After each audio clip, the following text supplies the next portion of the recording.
Harvest Center Semarang, Bapak Agus Thomas, yang kami hormati juga Humas Harvest Center, Bapak Sugianto, para tim Harvest Center, utamanya Mbak Kesa tadi, yang telah memberikan sambutan selamat datang. Saya ucapkan terima kasih pada adik-adik, para pemuda-pemuda, yang tentunya itu adalah harapan kita bersama. Harapan orang tua, harapan negara untuk memajukan bangsa Indonesia ini. Juga hadir tentu ada Pendeta Thomas Daniarto, Pak Erik dan Mas Samuel. Kegiatan kali ini luar biasa, sangat menginspirasi bagi kita semua.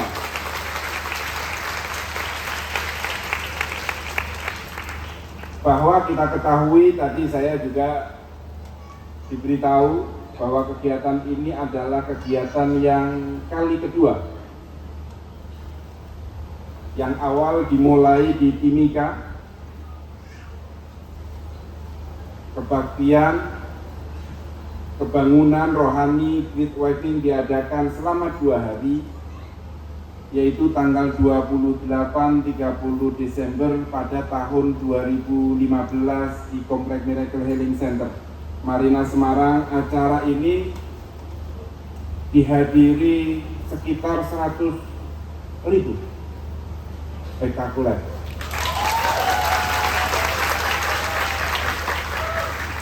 Yang mana hadirin adalah anak-anak muda di usia 15 sampai 25 tahun. Ini sangat memukau kita bersama. Karena di negara kita adalah negara yang majemuk. Agamanya banyak, sukunya banyak, rasnya banyak, bahasanya pun banyak. Kalau kita di Jawa sendiri udah ratusan bahasa yang ada. Ini menunjukkan bahwa kita dituntut untuk menunjukkan solidaritas. Kita dituntut untuk menunjukkan bahwa kita satu, yaitu satu Indonesia, satu bangsa Indonesia, satu bahasa Indonesia, dan tentu kita adalah saudara setanah air. Adik-adik, para pendeta yang kami cintai, kami banggakan. Di era yang sangat modern ini, serba mudah ini, itu terkadang kita diajak untuk lupa kepada Tuhan kita. Seolah-olah semua itu adalah kinerja kita tanpa bantuan Tuhan. Dan itu semua saya yakin di tiap-tiap agama, termasuk di Katolik, Protestan, tentu tidak menyetujui itu. Iya, kita dituntut untuk berusaha, kita dituntut untuk menentukan. Akan tetapi ingat bahwa penentu itu adalah Tuhan, bukan kita. Maka dari itu kita perlu anak-anak muda untuk dikenalkan lagi, untuk dikuatkan keimanannya lagi, sehingga apa? Tidak ada kesombongan, tidak ada kecongkakan bahwa ini adalah saya. Tidak, bahwa ini adalah titisan Tuhan, anugerah Tuhan yang diberikan kepada kita semua. Sehingga kalau sudah seperti itu, nggak ada rasa sombong. Tidak ada orang melihat satu mata saja. Akan tetapi kita akan melihat berbagai sudut. Dan alhamdulillah, negara kita adalah negara yang menjunjung tinggi toleransi beragama. Dimanapun kita berada diperbolehkan untuk melakukan ibadah dan ritual kepercayaan kita. Ini yang harus kita dorong. Dan kita sebagai umat manusia, umat beragama harus menjunjung tinggi.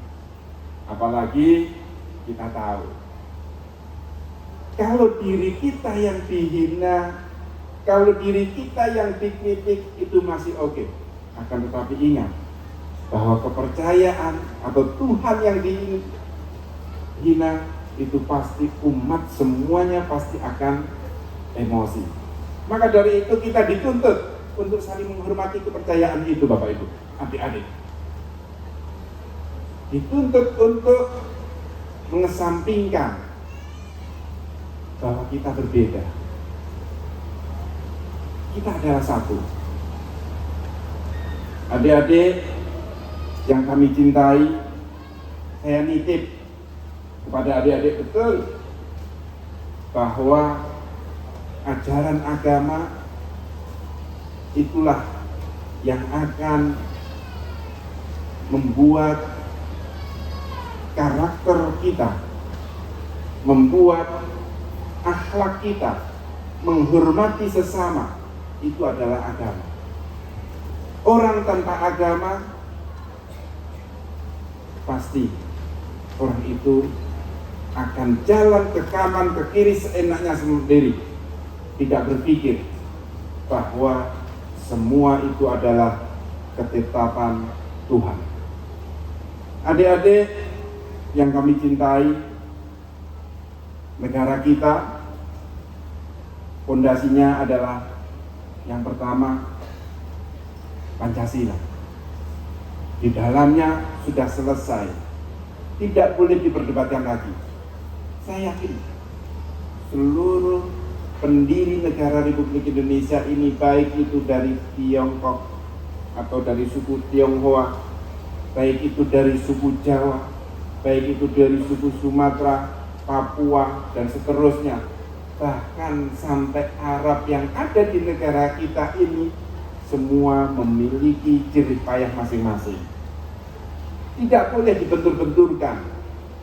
Dan perlu diingat bahwa Pancasila itu dirembuk bukan hanya orang Jawa, tapi seluruh elemen yang ada di Nusantara ini. Agamanya apapun ikut membahas itu. Maka ini tidak perlu kita debatkan lagi. Kita tidak perlu mempersoalkan lagi. Dan itu sudah selesai. Dan dari Pancasila ini muncul kesepakatan. Siapa sih orangnya yang diajarin untuk mengkhianati kesepakatan? Saya yakin nggak ada. Setiap agama pasti menjunjung tinggi kesepakatan. Dan itu sudah selesai. Dituangkan dalam Pancasila. Yang akhirnya dari Pancasila itu harus dijalankan. Untuk menjalankan perlu aturan-aturan. Muncullah Undang-Undang Dasar 1945. Muncullah NKRI. Muncullah Bhinneka Tunggal Ika. Itu semua mengajak kita untuk bersatu.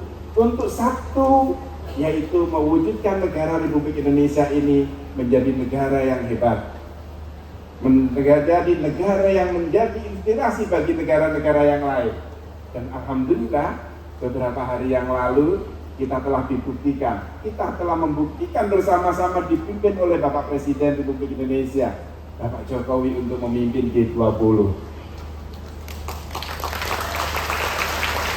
Kita menjadi inspirasi bahwa kekerasan, peperangan harus dihilangkan di muka bumi ini.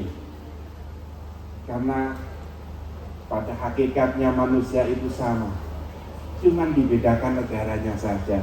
Butuh makan juga butuh ibadah, butuh dekat dengan Tuhan. Maka dari itu, dengan adanya kegiatan kali ini,